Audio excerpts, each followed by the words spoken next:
Marty, we're doing it again. We're doing it again. This is we've become a nation of stolen cars.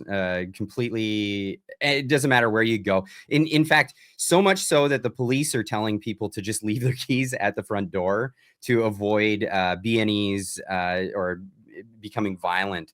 Just leave your keys at the front so that the criminals can just take your car and go. Isn't that sad? Yeah, and then there's a booming industry in Canada around stolen cars. Like people are installing bullards, those steel pipes in front of their driveways. Oh, I've seen that. Yeah, that's crazy. The thing. So yeah. Auto theft is up massively, and people are wondering, like, okay, where if people are stealing all these cars, obviously people are buying them. There's a market for it. So where do these cars end up?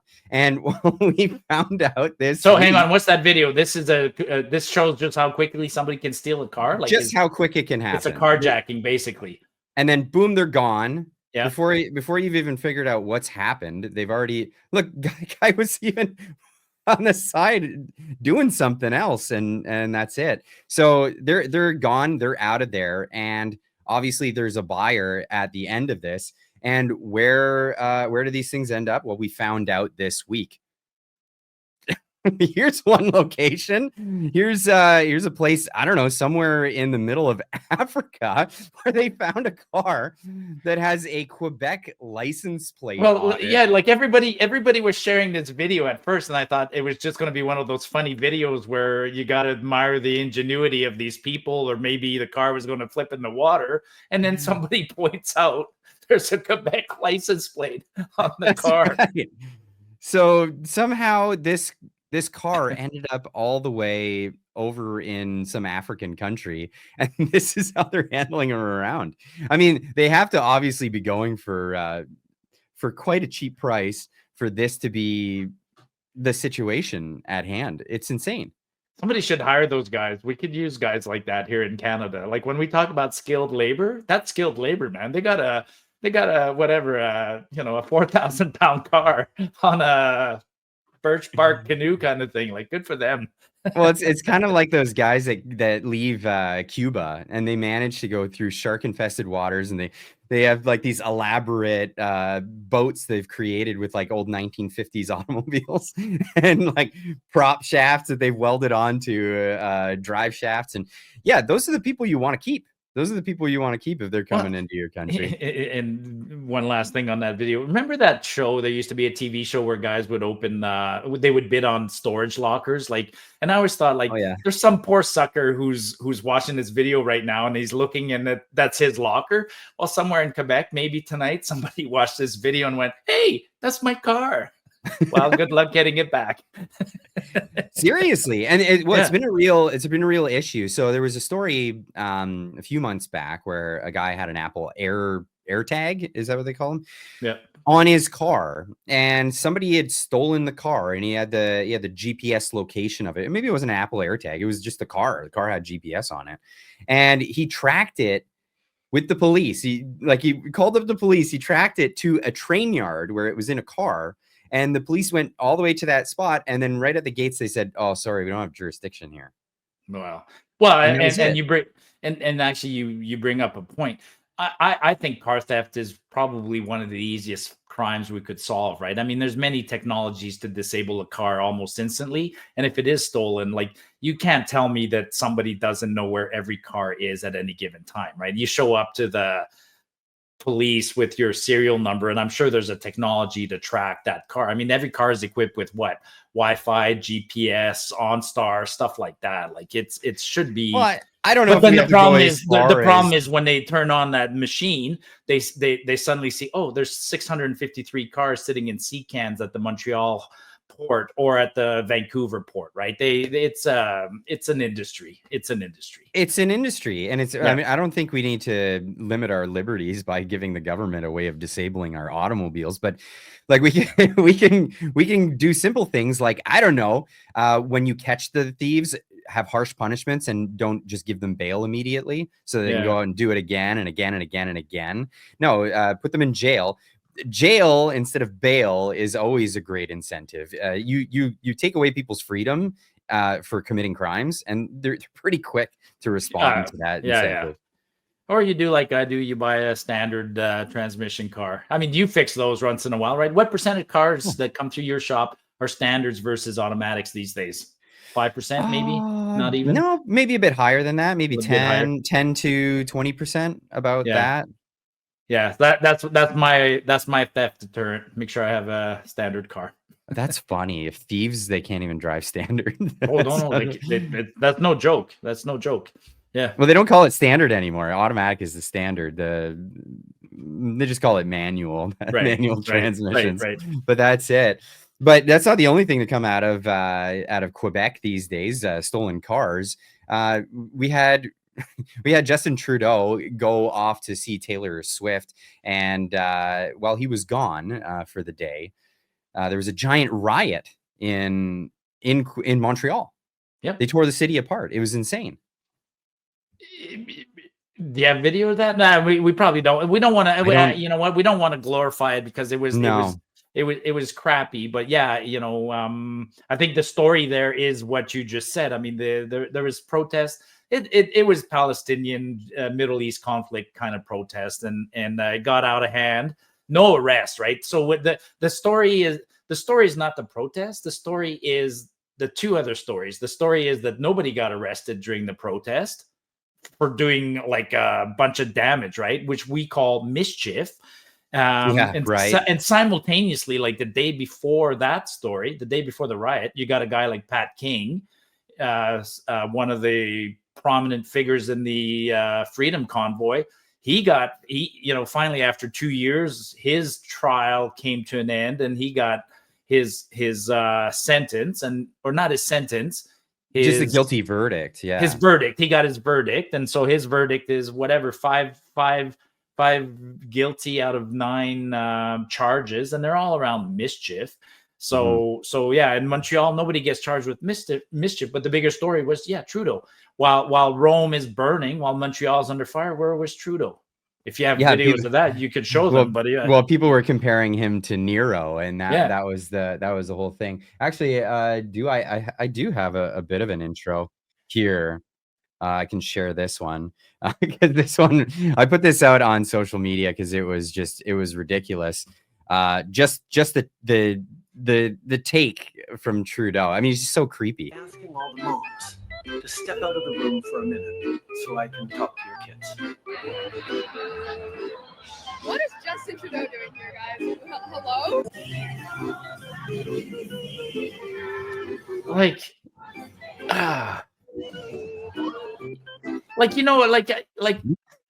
I get what he's doing, right?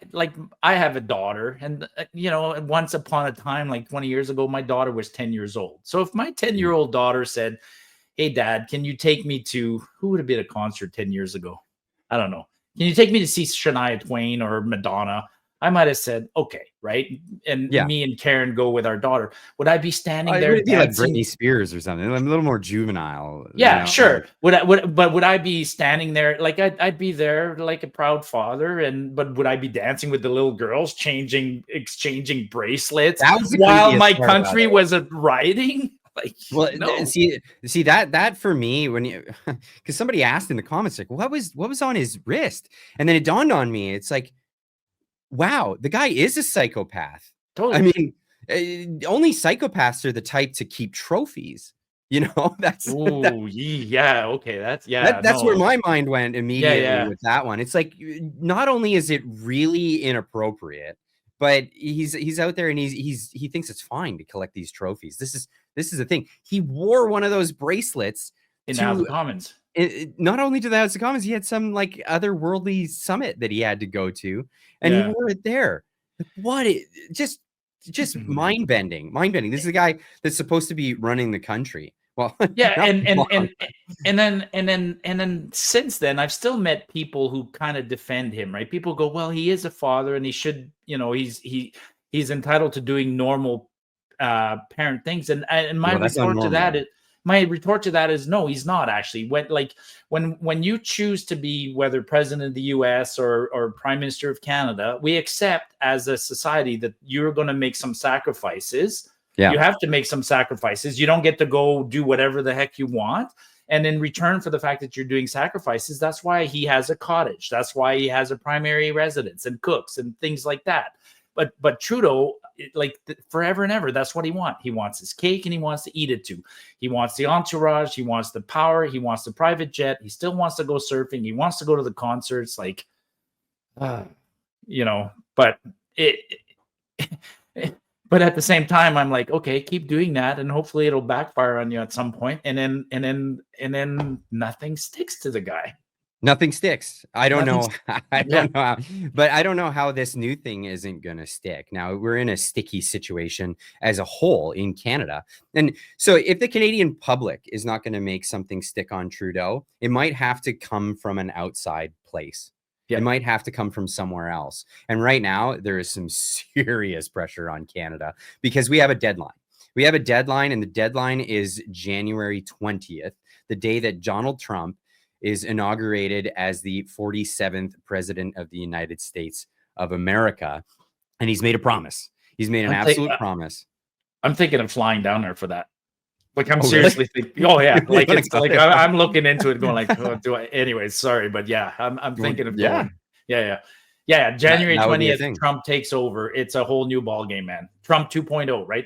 You and I, like, Trump 2.0 is a beast compared to Trump 1.0. Oh, unbelievably different. It's unbelievably different. Obviously, like, his motivations still lay in the same place, but he's got a different layout and a different game plan this time because I think he was naive the first time. I think he was a little naive. He trusted some bad people. I mean, John Bolton of all people. Come on. Yeah. And he was in the swamp trying to drain the swamp. So this time he's bringing people from outside the swamp to come in. And he's bringing a better team, and he learned how the machine works. The machine that what he was trying to clean up, no matter, he had to learn about it anyways, right? I mean, so he knows the inner workings better than he did before, and he's got a team. Wow. Yeah. I mean, his team keeps, what do you want to talk about? Let's keep talking about his team real quick. Absolutely.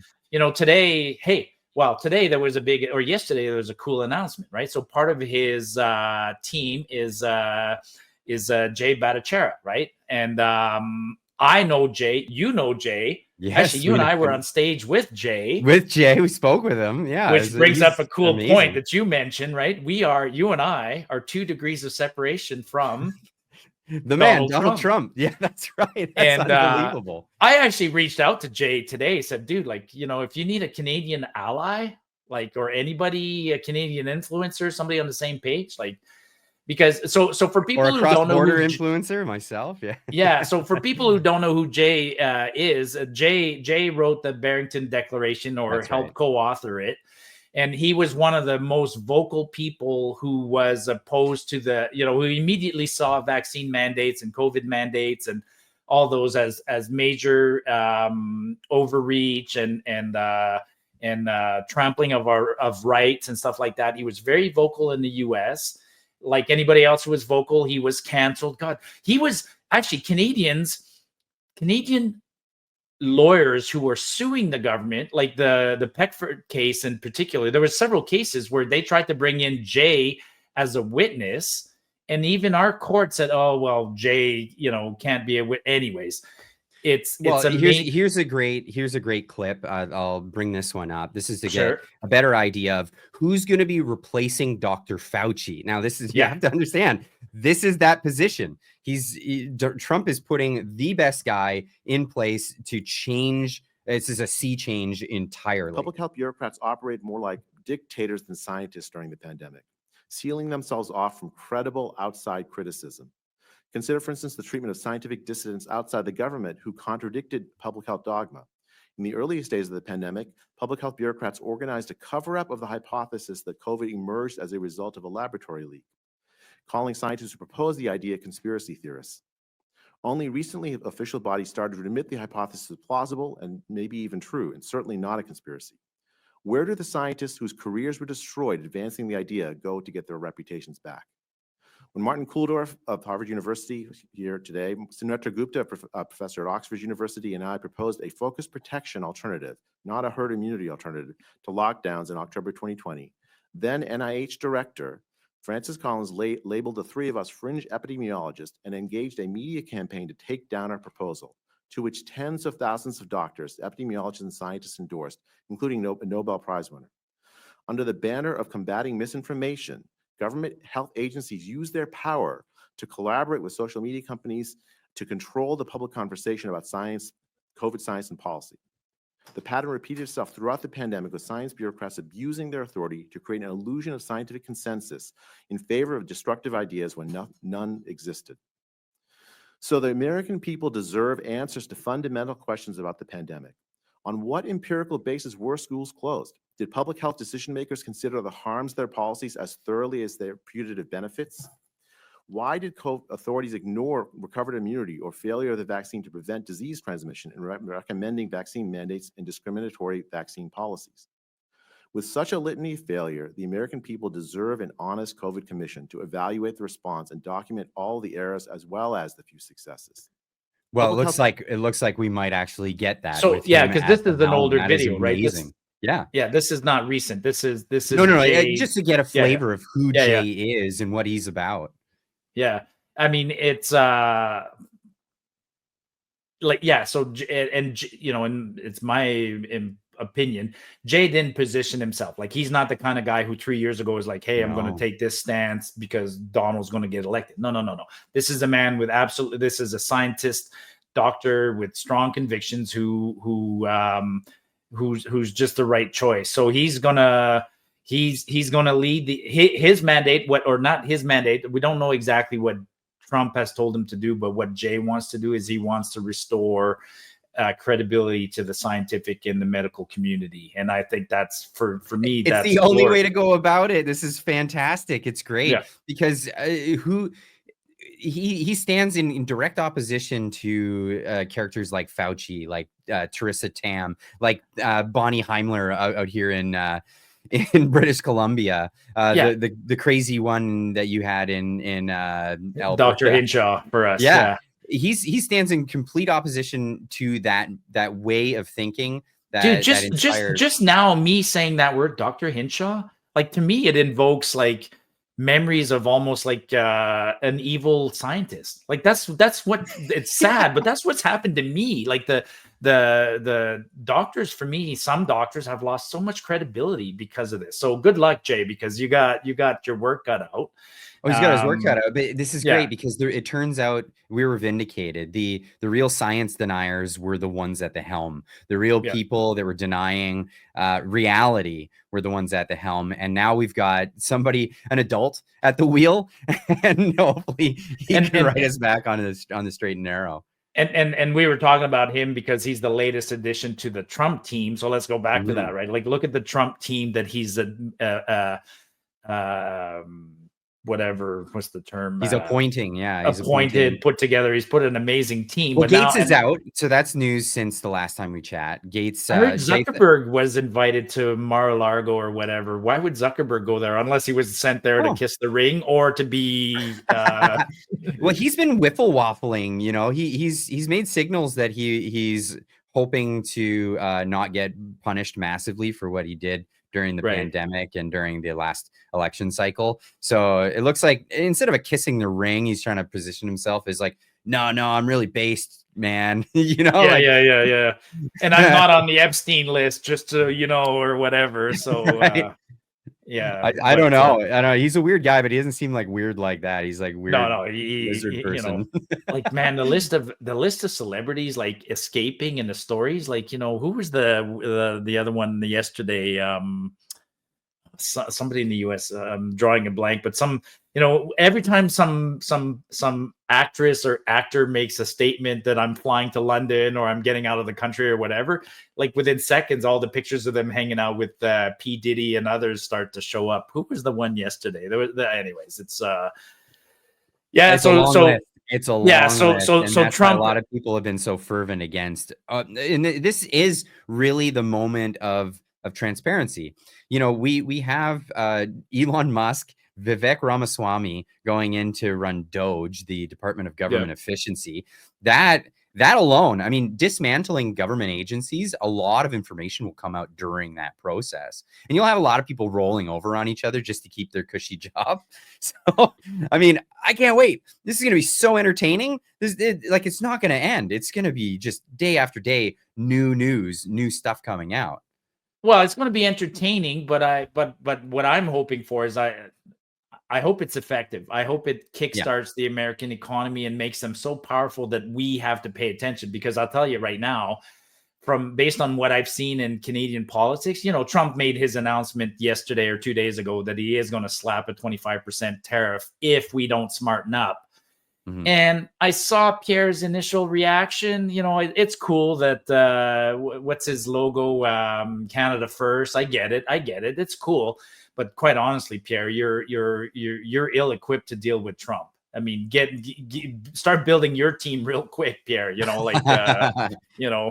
I'm available, and a bunch of us are available, but he's gotta build a team because and who asked him that? Well, he is a much better character to. Oh, sure, he's a much better character. But I mean, again, the U.S. is simply 10 times bigger than us, right? So it's like playing sports against them, right? I mean, they just have so many people to pick from. I mean, look at that talent. Like, look at Jay Bhattacharya. Like, I look at him and I listen to him and I go, wow, like we don't have a lot of guys like him. We do, and then they end up down there. Yeah, exactly. Because that's where the talent goes. It is how it is. We talked about this at length. But even Kevin O'Leary was on Fox News talking about this, about how Donald Trump should not even bother with Justin Trudeau. He should just bypass Trudeau and start making negotiations with Pierre Poilievre unilaterally. And this is the clip. The challenge with the Canadian situation is different than the Mexican. Trudeau is a really unpopular leader, and in the parliamentary system, he'll be getting whacked soon. It's the end game in the parliamentary system is so brutal. Look what happened in England just recently. Yeah. It's about to happen to him. So that Trump will not be negotiating with Trudeau. He'll be dealing with a guy named Pierre Poilievre who will get majority mandate. I think Trump should invite him down to Mar-a-Lago now. I don't know what the protocol and all that is, but he'll be dealing with Pierre. He might as well. He was much more ideologically aligned with Trump. Well, here's what Poilievre has already said.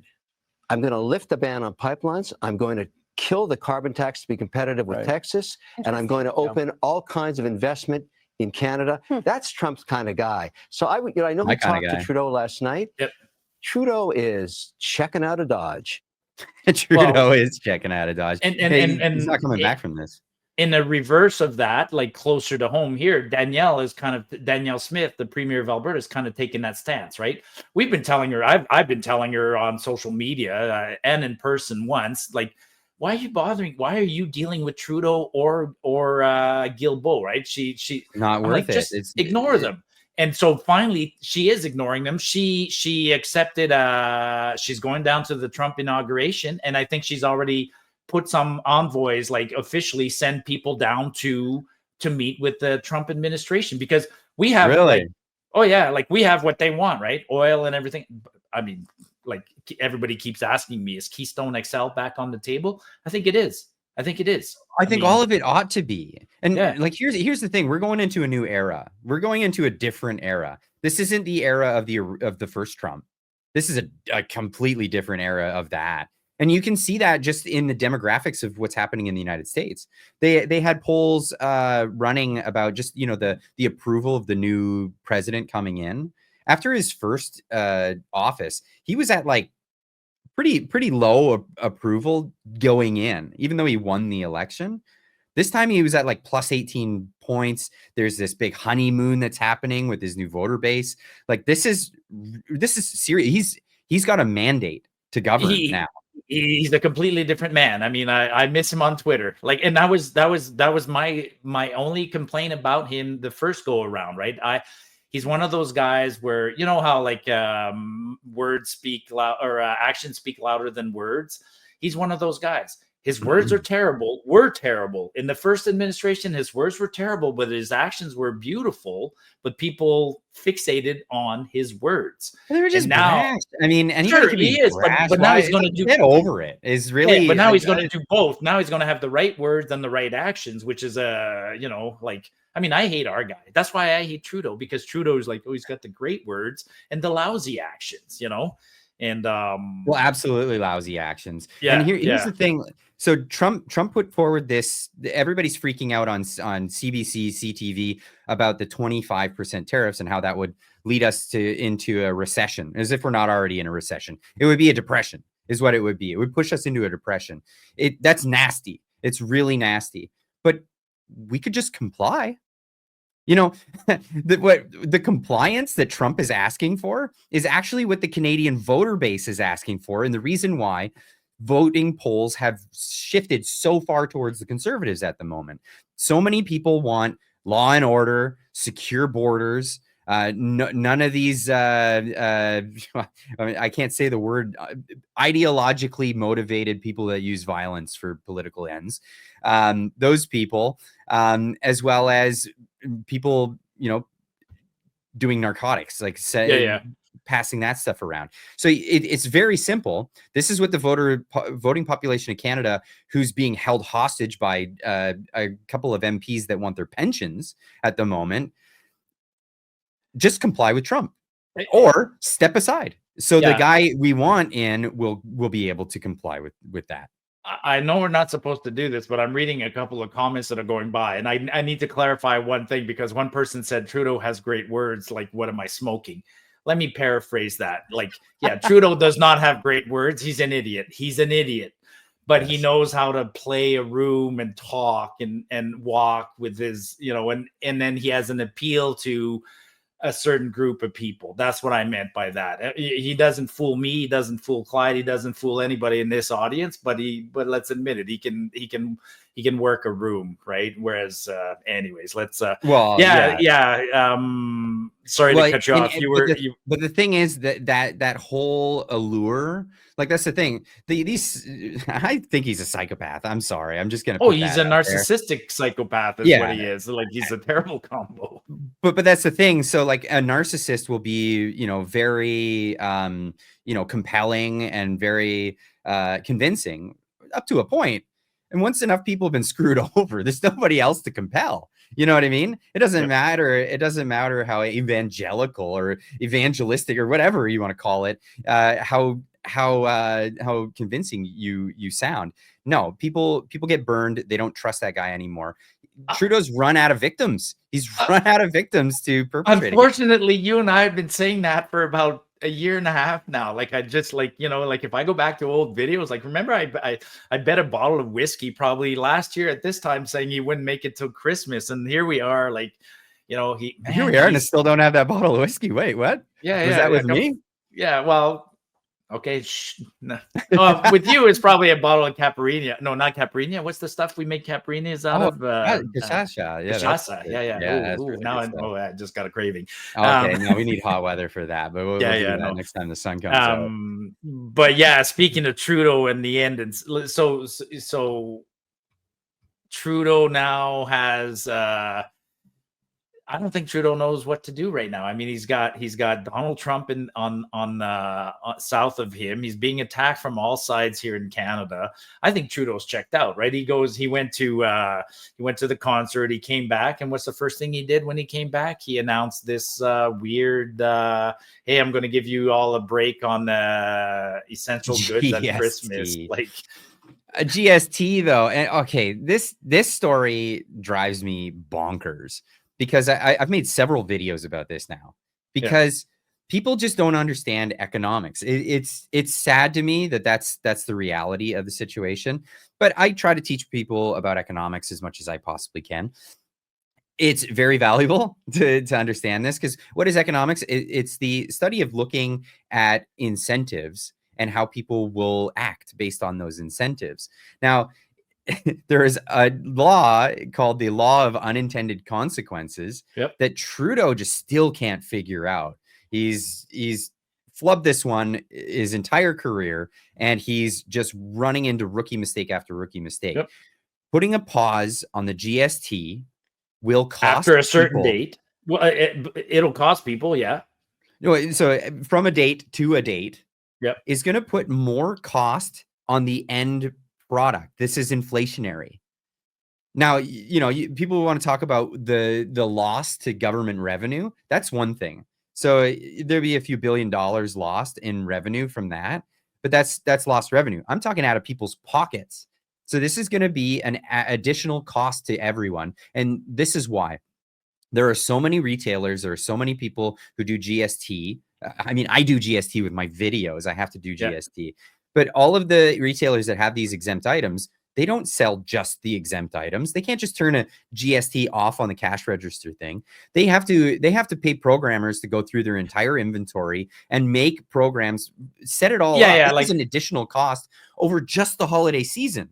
They're gonna have to like Walmart might be able to do it automatically, right? Walmart will be able to get somebody to feed what they call the SKUs or the barcodes, and Walmart will adjust. But yeah, your smaller shop somewhere that because they can do it at scale. That's the reason why. They still have to pay they'll have to pay a similar cost. Yeah, but it'll scale out to all of their businesses. But your mom and pop shop that has to go through all of their receipts for the next 2 months. Like that's a nightmare for them. I saw business owners being interviewed. They said, you know what? I'm just going to charge you the GST and come see me in February and I'll give you $50 or whatever. Like store owners are literally saying, like, show me your receipts and I'll give you some money back and don't complicate my life. I mean, that's don't one complicate point, my life. Yeah, what's happening. Yeah, and the other weird unintended consequences is I don't know how many people will be affected by this, but if you know that if there's no GST after the 14th on your baby carriage or whatever the heck it is, you're not going to go buy it between now and the 14th. You're going to wait until the 14th. So you killed some business for the next 2 weeks. Yeah, absolutely. It's a weird discount anyways. I mean, I dug into the garbage the other day and I pulled out a Walmart receipt. My wife generally does, about 50% of her groceries at Walmart. And on like a $200 receipt, there was about $1.50 of GST. And the reason is because everything my wife bought doesn't have GST to start with, right? It's there's no GST on unprocessed foods like lettuce and milk, produce, and things like that. Produce, meats, all of that stuff. There's none. There hasn't been on, I think, children's clothing. I know the PST is not on children's clothing. It always has been, but and that's the other crazy unintended consequences. Trudeau can cancel the GST, but he doesn't have the power to cancel the provincial sales tax. But in 7 provinces, the GST and the PST are integrated into a harmonized sales tax system. Yeah, so now you got businesses and provinces that said, well, you're gonna kill our revenue by taking away the GST, and we want to be compensated. I'm like, my God, everybody's got their hands in the cookie jar, folks. There's no money. There's no money. Well, here's the next part is then they're also going to print money to send out to everybody $250. So anybody who makes less than $150,000 a year. But the caveat in that, so they're saying that they're going to help out a bunch of people. How many people are going to get that $250 check? About 18 I don't million? know. I'm going to say 18 million. I'm just doing the math real quick here because I hadn't even done the math. It's $4.5 billion. The $250 checks is $4.5 billion, give or take. And that's just new money out into the and the crappy part about issuing new money like that is it's inflationary. Justin Trudeau's even talked about this in the past, that you don't just hand out money because it's inflationary, because by the time you get back to using that the money again, you've just done like, if you add more money to the circulation, it just dilutes the money that you already had. So it's inflationary. It's going to cost people more money. And then the real kicker is all the people that really need it, like aren't getting it. Like seniors that are retired, like people are on assistance for medical reasons, for all kinds of other reasons. Those are the people that probably need it the most. And they're not able to get it because they don't get GST checks because they're not working. I'm going to give people a little bit of advice here. Our governments tend to do like one form or another of governments, whether it's provincial or federal. Every couple of years, there's a government who hands out a check like that to anybody who met certain actually, CERB was another example, right? Like if you had filed taxes, blah, blah, blah. This is what I always tell people. No matter what, file your taxes at the end of the year, even if you didn't work. And if you didn't work, file it and make it like you earned $500. You can literally put under miscellaneous on your tax return that you made $500. You'll never pay taxes if you only make $500. So I used to do that with my kids when they were 16, right. 17. File taxes, say you earn 500, so that if the government, because here in Alberta, 1 year was Klein gives $400 to everybody. This year is the government gives 200. It's just my word of advice. It's and you're not cheating the system. Trust me, you're not cheating the system. But this is all that way you're at least eligible for all that stuff. Yeah, you're eligible for all that. But now I want to throw this out there because there's a lot of people that'll say, "Well, you guys are libertarians. You shouldn't be taking these benefits and these other things." We're paying for them. I throw it out there. I've paid so many dollars in taxes. If I can get my money back in any capacity, I'm going for it. I'm going to take it. I'm going to grab it. And I don't hold it against anybody to do exactly the same. It's a shitty system. I mean, it happens to individuals. It happens at a higher level. Like, you know, we talk about that in Alberta. For instance, the government is saying, you know, what was an example was the school lunch programs, right? Alberta says, well, we already have a school lunch program. The federal government says, well, we're going to give you money, but you have to comply. Some people in Alberta said, don't take the money. It's like, well, if you don't take the money, it's your money, but they're giving it back to you with conditions. It's really shitty when you're a libertarian to have to accept your money back. But well, that's why you accept the money and then you say, I'll see you in court. Yeah. Or in this case, you accept the $250 from Trudeau, which you won't get anyways, because we'll talk about why. But if it does go through, accept the $250 from Trudeau and donated it to the Conservative Party or the PPC or somebody else, you know, and help another party. But this has to be voted on. He announced this yesterday or this week. It still has to be voted on because it's a major appropriation. Like I said, it's $4.5 billion, and there's still a pending vote on. The government asked for another 26. So now that brings up unexpected spending an additional $30 billion, and there's going to be a confidence vote on this tomorrow. And well, actually, no, I think it'll pass. It'll get voted. I think it'll pass. Well, because it's a confidence vote, is it not? Yeah, but no, the government, Jagmeet Singh will not defeat Trudeau on this vote, right? Jagmeet Singh will vote for it. So the Liberals made this a confidence vote, and they're forcing. Well, it's going to be ugly because.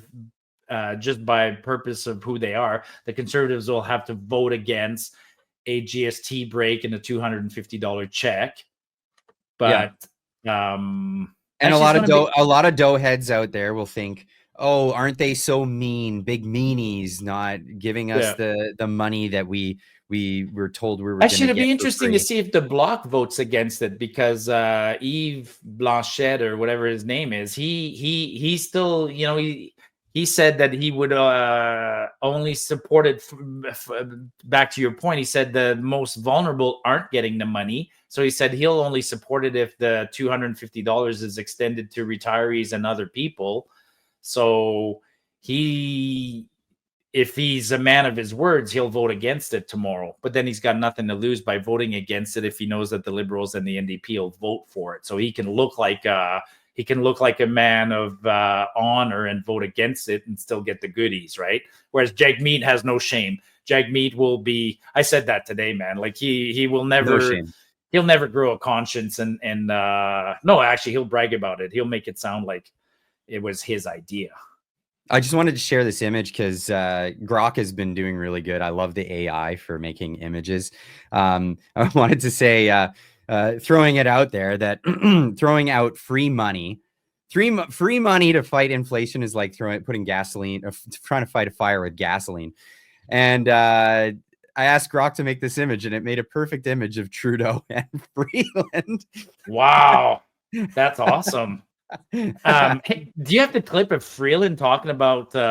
She called it not a recession. What did she call it? Oh my god, a vibe session. A vibe session. Let's not even go. Let's not get. No, let's play the clip. It's short. It's very short. I'll pop this on the screen. Here we go. People have been talking about a vibe session and how that is a challenge for the Canadian economy. A vibe session is what we're having right now. I don't even know what that is. What are you even talking about? Yeah. So for people out there that don't understand, like, how do you come up with these terms? What is a recession? There's an actual definition for a recession. It's more than 2 consecutive quarterly reports that are in decline. And Canada is in decline. We have been for more than 2 quarters, and it's going that way. So we're in a recession. We're not on the upward trend. But you could flub the numbers and look at GDP and go, hey, it's looking good. But when you look at GDP per capita, we are down. We're down, and we are in a recession. Here, I'll cue one up for you.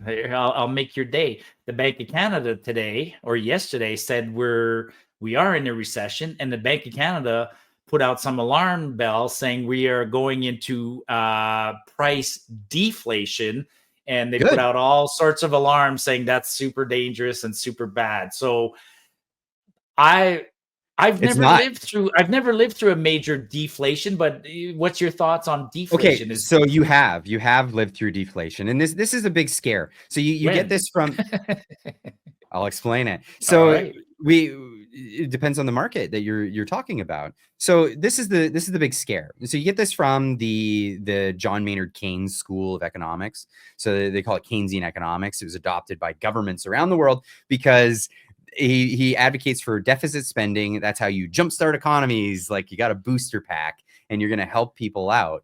And he says that we got to have ongoing growth. It's got to be growth.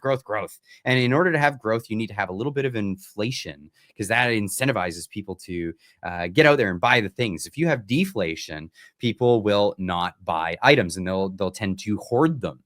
Now, both the Chicago School and the Austrian School of Economics dismiss this claim. It's not an accurate claim. Because you can look at the real world situation, look at markets where this is actually prevalent and people are still buying and purchasing items. The best case scenario is electronics. Electronics have been in massive deflation free fall for decades, and people still continuously buy new items all the time. They buy items when they don't even need new items. It's crazy how much people are buying items. They're always getting better. They're always getting more expensive. It's happening. Well, they're coming down in price, like all the things from day one, they're coming down in price, but the technology is getting better, and they just have to keep adding more add-ons if they want to get the price to go up. Another great example is LASIK eye surgery, because this is the one that's untouched by socialized medicine. It's always been, it doesn't matter where you go. It's a opt-in kind of elective type of procedure. If you want to get your eyes fixed so you don't need these things anymore, you can go in. And when that first started, that process was tremendously expensive, and it's time consuming, painful. There was all kinds of things around it. And now you can go in and out in a day, in 2 visits, have both eyes done. Wow. And it's dirt cheap. It's dirt cheap. Still too chicken shit to get it done. But yeah, so I agree with you. Mostly, and I think when I read between the lines what the bank was saying, they're basically telegraphing that we are in a recession. They're trying to make it sound like deflation's bad, but I think they are acknowledging that there is deflation and there will be deflation, and that's predictable too, because people have literally stopped buying stuff, not because they thought it'd be cheaper next month. They've stopped buying stuff because we can't afford it anymore. So but what are the most important things to be buying in this economy right now? The most important things to be purchasing in this economy are not consumption items. They're capital goods. We're not doing that right now. We're frivolously going out and buying consumption items. One of the biggest ones, houses. That's the biggest frivolous thing that people are out there purchasing. And you think a house is frivolous? Well, it's frivolous to someone who's an investor, a speculator. In an economic sense, sure. But it's a consumption item. Yeah, but it's a necessity.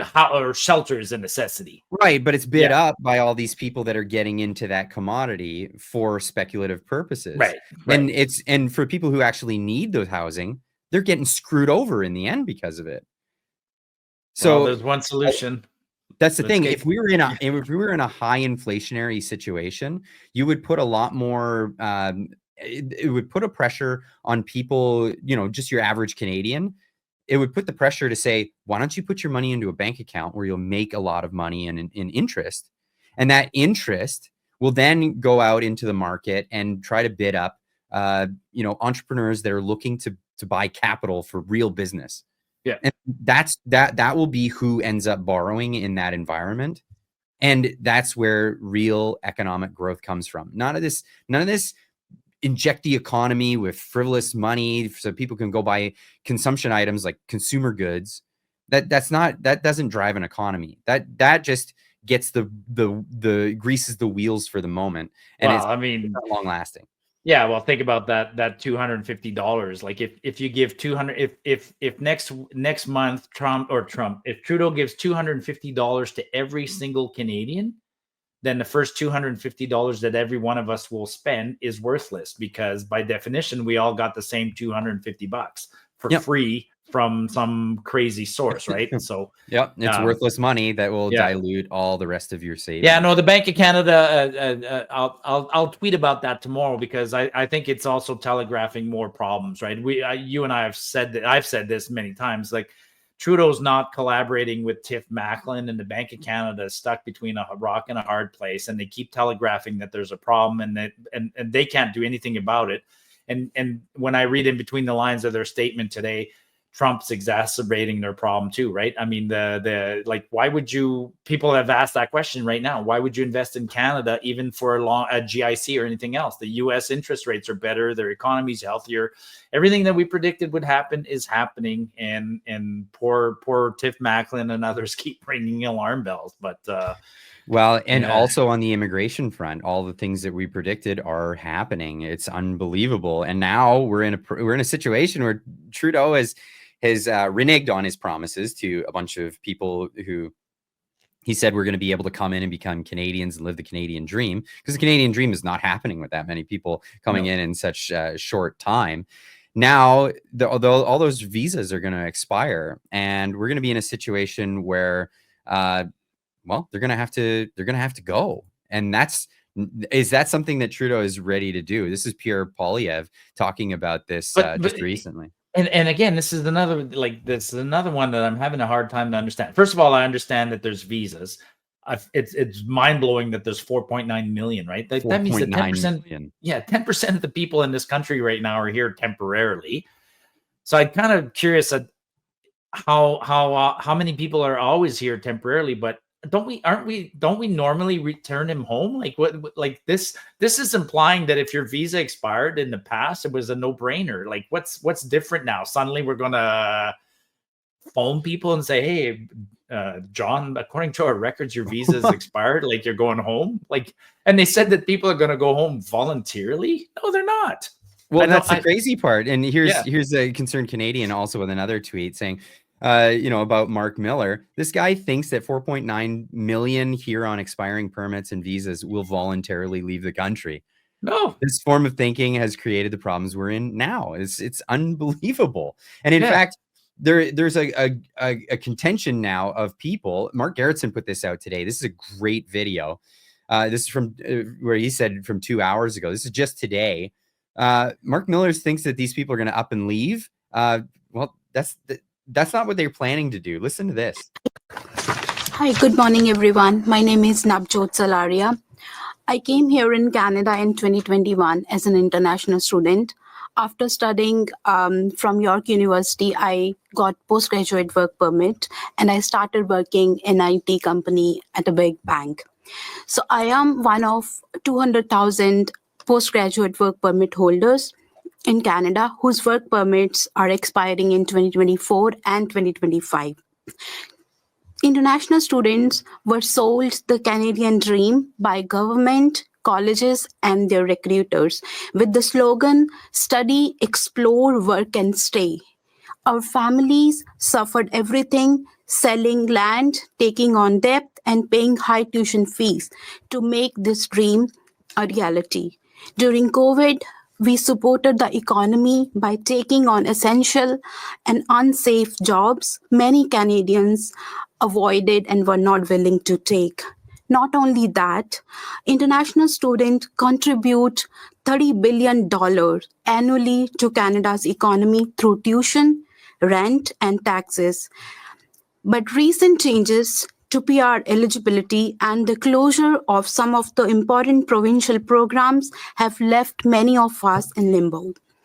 The Trudeau government changed the goalpost without any regard for how it would affect many of us without that's how we felt. grandfathering current and former international students into the new policies.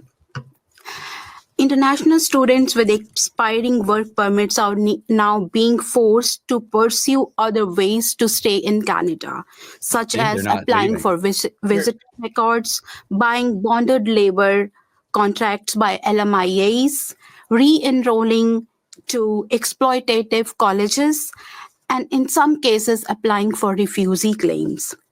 Meanwhile, we are being scapegoated for housing and job crisis. We are labeled as criminals and frauds. So sometimes I just wonder that was it not long ago that international students were the solution to labor shortage and required for the growth of economy in Canada, and all of a sudden international students became the problem. So international students and migrant workers are humans too, who seek to live and work in dignity, just like any other Canadian.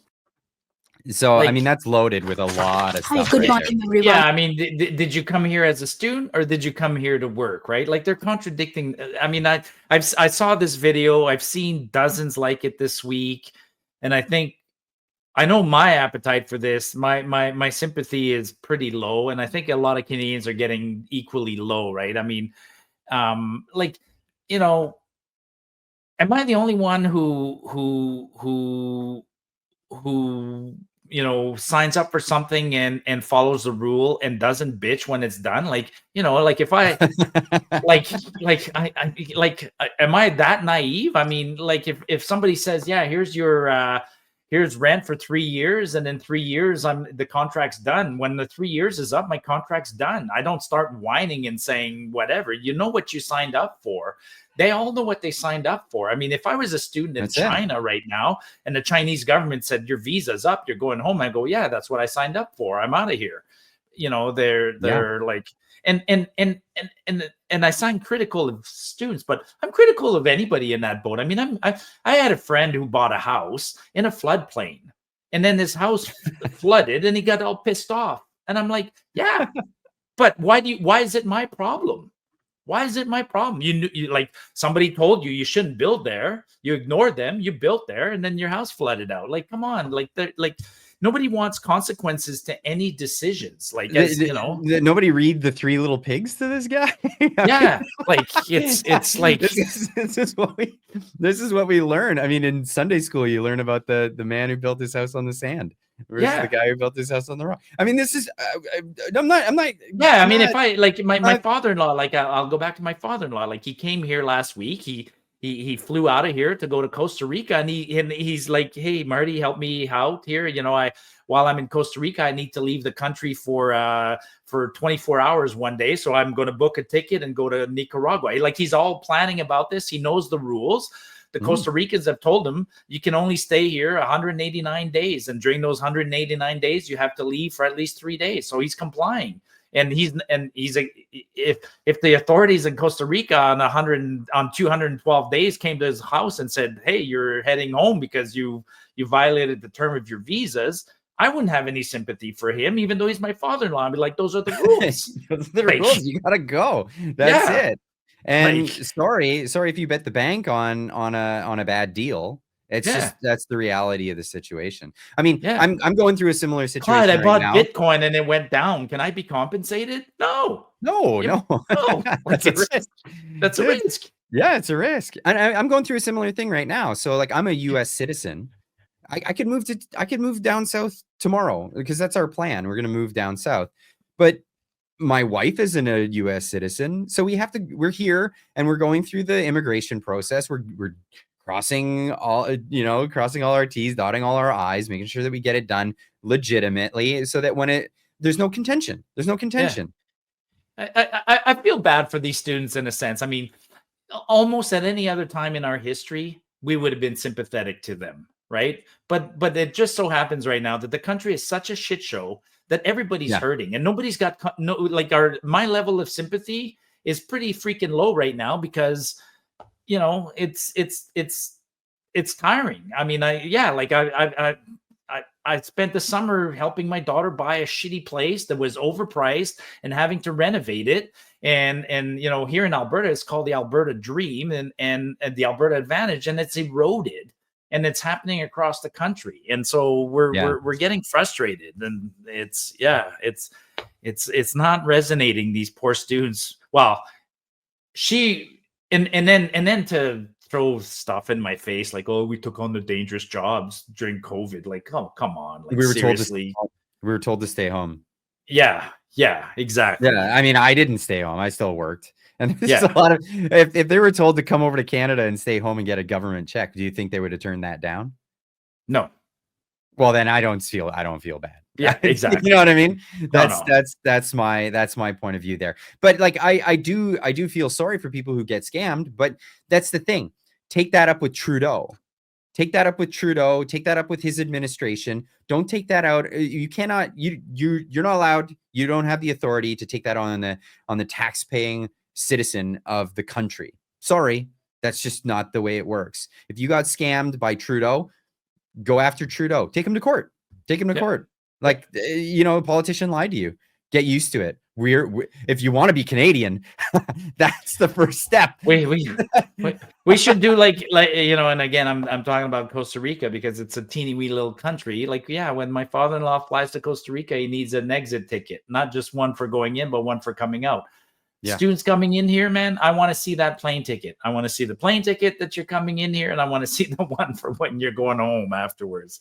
Well, and they're supposed to give bank statements to show that they have enough money to to do well. And let's just say, like, not every one of them is going to be a bad actor, but when it was open like that, there's a lot of bad actors. So they're canceling the program. I'm sorry.